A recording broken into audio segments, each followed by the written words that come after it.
Bacaan liturgi Senin 7 April 2025, Hari Biasa Pekan Prapaskah kelima.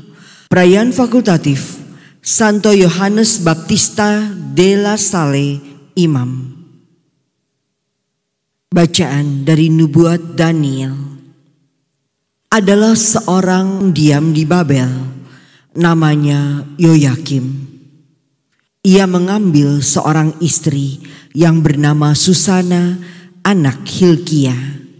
Istrinya itu amat sangat cantik dan takwa pada Allah. Karena orang tuanya benar, maka anak mereka dididik menurut Taurat Musa. Yoyakim itu amat kaya. Ia memiliki sebuah taman berdekatan dengan rumahnya. Oleh karena ia paling terhormat di antara sekalian orang, maka orang-orang Yahudi biasa berkumpul di rumahnya. Dalam tahun itu, ada dua orang tua-tua dari antara rakyat yang ditunjuk menjadi hakim. Tentang mereka itulah Tuhan telah berfirman, "Kefasikan telah datang dari Babel, dari kaum tua-tua dan para hakim yang berlagak pengemudi rakyat." Kedua orang tua-tua itu sering datang ke rumah Yoyakim, tempat setiap orang yang mempunyai suatu perkara datang kepada mereka. Apabila menjelang tengah hari, rakyat sudah pergi, masuklah Susana untuk berjalan-jalan di taman suaminya. Kedua orang tua-tua itu setiap hari mengintip Susana apabila ia masuk dan berjalan-jalan di situ. Maka timbullah dalam hati kedua orang tua-tua itu nafsu birahi kepada Susana. Mereka lupa daratan dan membuang muka, sehingga tidak memandang surga dan tidak ingat kepada keputusan yang adil. Sementara mereka menunggu saat yang baik, datanglah Susana ke taman itu seperti yang sudah-sudah. Ia hanya disertai dua orang dayang. Karena cuaca panas, Susana mau mandi di taman itu. Tiada seorang pun yang ada di sana kecuali kedua orang tua-tua itu yang bersembunyi sambil mengintip Susana. Kata Susana kepada dayang-dayangnya, "Ambilkanlah aku minyak dan urap, dan tutuplah pintu taman, supaya aku dapat mandi." Segera setelah dayang-dayang itu keluar, bangunlah kedua orang tua-tua itu dan bergegas-gegas menuju Susana. Berkatalah mereka, "Pintu-pintu taman sudah tertutup, dan tidak ada seorang pun melihat kita. Kami sangat cinta birahi kepadamu. Berikanlah hati saja dan tidurlah bersama-sama dengan kami. Kalau engkau tidak mau, pasti kami akan naik saksi terhadapmu bahwa seorang pemuda kedapatan padamu, dan bahwa oleh karena itulah maka dayang-dayang itu kau suruh pergi." Berdesahlah Susana lalu berkata, "Aku terdesak sekeliling, sebab jika hal itu kulakukan, niscaya kematian menanti aku. Jika tidak kulakukan, maka aku tidak lolos dari tangan kamu. Namun lebih baik aku jatuh ke tanganmu dengan tidak berbuat demikian, daripada berbuat dosa di hadapan Tuhan." Lalu Susana berteriak-teriak dengan suara nyaring. Tetapi kedua orang tua-tua itu berteriak-teriak pula melawan Susana, dan salah satu dari mereka lari membuka pintu taman. Demi teriak di taman itu didengar orang-orang yang ada di dalam rumah. Bergegas-gegaslah mereka masuk lewat pintu samping untuk melihat apa yang terjadi dengan Susana. Setelah kedua orang tua-tua itu memberikan keterangan, maka amat malulah para pelayan, sebab belum pernah hal semacam itu dikatakan tentang Susana. Keesokan harinya, ketika rakyat berkumpul lagi pada Yoyakim, suami Susana, datang pula lah kedua orang tua-tua itu penuh angan-angan fasik untuk membunuh Susana. Di depan rakyat mereka berkata, "Suruhlah ambil Susana, anak Hilkia, istri Yoyakim." Maka diambillah Susana. Ia datang disertai orang tuanya, anak-anak dan kaum kerabatnya. Sanak saudara dan semua yang melihat Susana menangis. Sementara kedua orang tua-tua itu berdiri di tengah rakyat dan meletakkan tangan mereka di atas kepala Susana. Susana menengadah ke surga sambil menangis, sebab hatinya tetap percaya pada Tuhan. Maka kata kedua orang tua-tua itu, "Sedang kami berdua berjalan-jalan di taman, masuklah Susana bersama dua sahaya. Lalu pintu taman itu ditutup dan disuruhnya sahaya-sahaya itu pergi. Lalu datanglah seorang pemuda yang bersembunyi di situ dan ia berbaring bersama Susana. Ketika kami yang ada di sudut taman melihat kefasikan itu, berlari-larilah kami kepada mereka. Walaupun kami melihat mereka tidur bersama-sama di sana, namun kami tidak dapat menangkap pemuda itu, karena ia lebih kuat dari kami. Ia membuka pintu lalu melarikan diri. Tetapi Susana kami pegang dan kami menanyakan siapa pemuda itu. Ia tidak mau memberitahu kami. Inilah kesaksian kami." Himpunan rakyat percaya akan kesaksian mereka karena mereka adalah orang tua-tua di antara rakyat. Lagi pula mereka adalah hakim. Atas dasar kesaksian itu dijatuhkannya hukuman mati kepada Susana. Maka berserulah Susana dengan suara nyaring, "Allah yang kekal, yang mengetahui apa yang tersembunyi dan mengenal sesuatu sebelum terjadi. Engkau pun tahu bahwa mereka itu memberikan kesaksian palsu terhadap aku. Sungguh aku mati, meskipun aku tidak melakukan sesuatu pun dari yang mereka dustakan tentang aku." Maka Tuhan mendengar suaranya. Ketika Susana dibawa keluar untuk dihabisi nyawanya, Allah membangkitkan roh suci dalam diri seorang anak muda, Daniel namanya. Anak muda itu berseru dengan suara nyaring, "Aku tidak bersalah terhadap darah perempuan itu." Maka segenap rakyat berpaling kepada Daniel, katanya, "Apakah maksudnya kata-katamu itu?" Daniel pun lalu berdiri di tengah-tengah mereka, katanya, "Demikian bodohkah kamu, hai orang Israel? Adakah kamu menghukum seorang putri Israel tanpa pemeriksaan dan tanpa bukti? Kembalilah ke tempat pengadilan, sebab kedua orang itu memberikan kesaksian palsu terhadap perempuan ini." Maka bergegaslah rakyat kembali ke tempat pengadilan. Orang tua-tua itu berkata kepada Daniel, "Kemarilah, duduklah di tengah-tengah kami dan beritahulah kami, sebab Allah telah menganugerahkan kepadamu martabat orang tua-tua." Lalu kata Daniel kepada orang yang ada di situ, "Pisahkanlah kedua orang tua-tua tadi jauh-jauh, maka mereka akan diperiksa."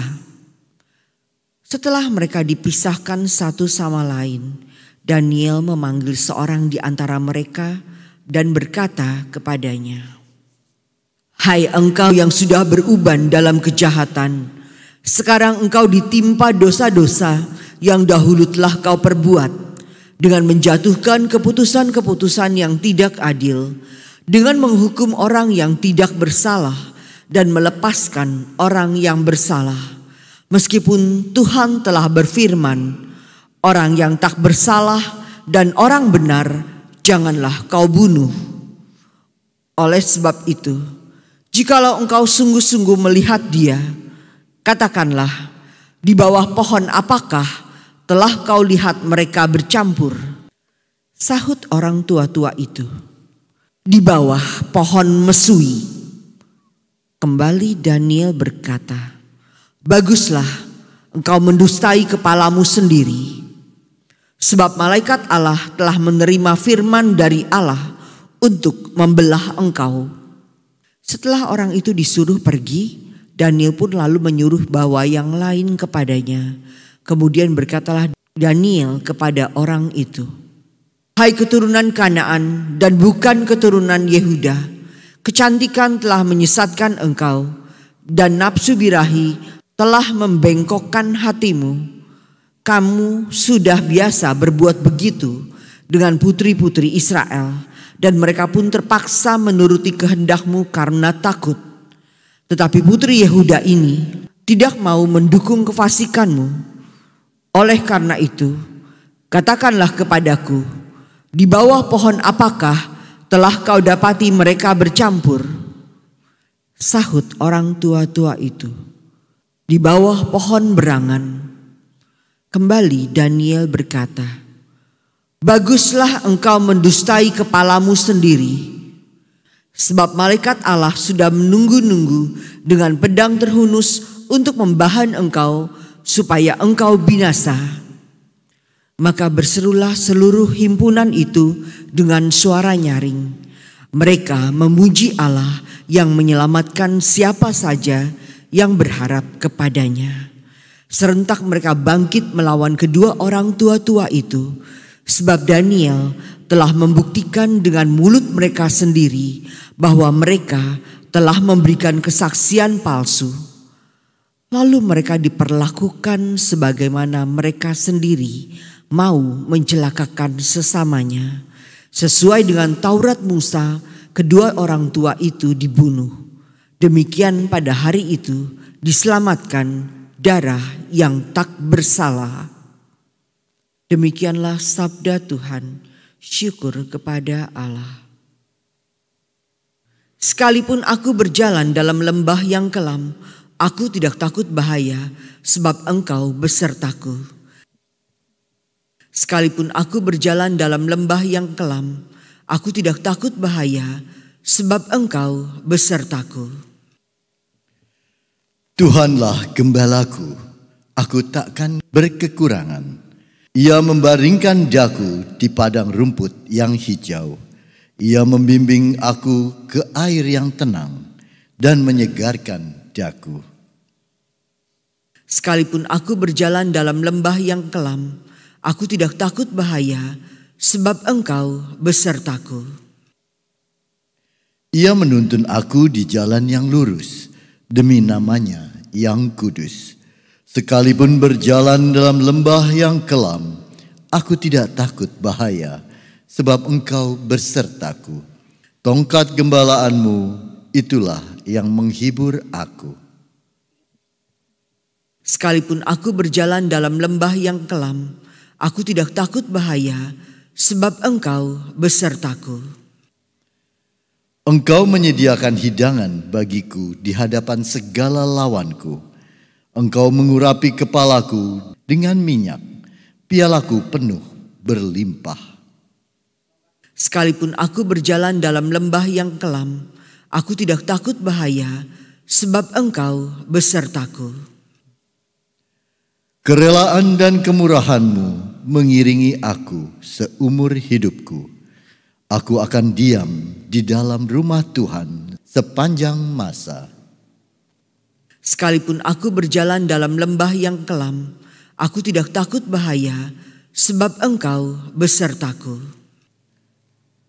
Terpujilah Kristus Tuhan, Raja mulia dan kekal. Aku tidak berkenan kepada kematian orang fasik, melainkan kepada pertobatannya lah aku berkenan, supaya ia hidup.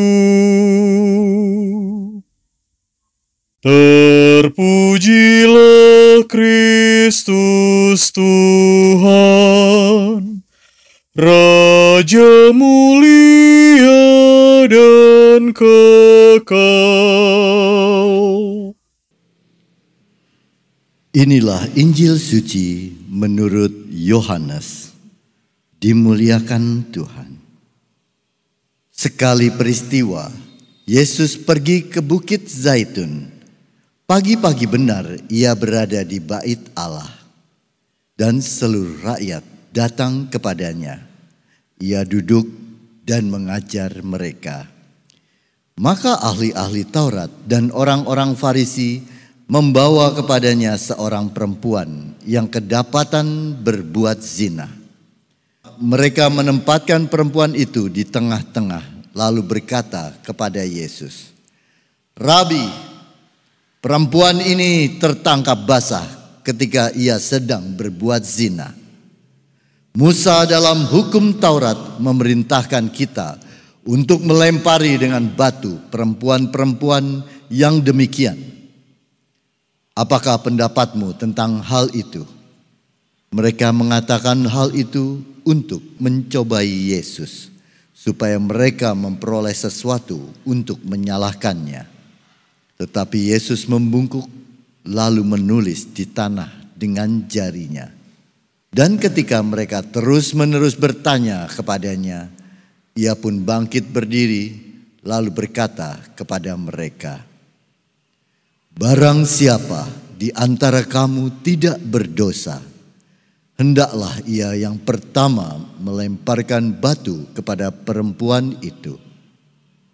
Lalu Yesus membungkuk lagi dan menulis di tanah. Tetapi setelah mendengar perkataan itu, pergilah mereka seorang demi seorang, mulai dari yang tertua. Akhirnya tinggallah Yesus seorang diri dengan perempuan itu yang tetap di tempatnya. Lalu Yesus bangkit berdiri dan berkata kepadanya, "Hai perempuan, di manakah mereka? Tidak adakah seorang yang menghukum engkau?" Jawab perempuan itu, "Tidak ada, Tuhan." Lalu kata Yesus, "Aku pun tidak menghukum engkau. Pergilah dan jangan berbuat dosa lagi mulai dari sekarang." Demikianlah sabda Tuhan. Terpujilah Kristus.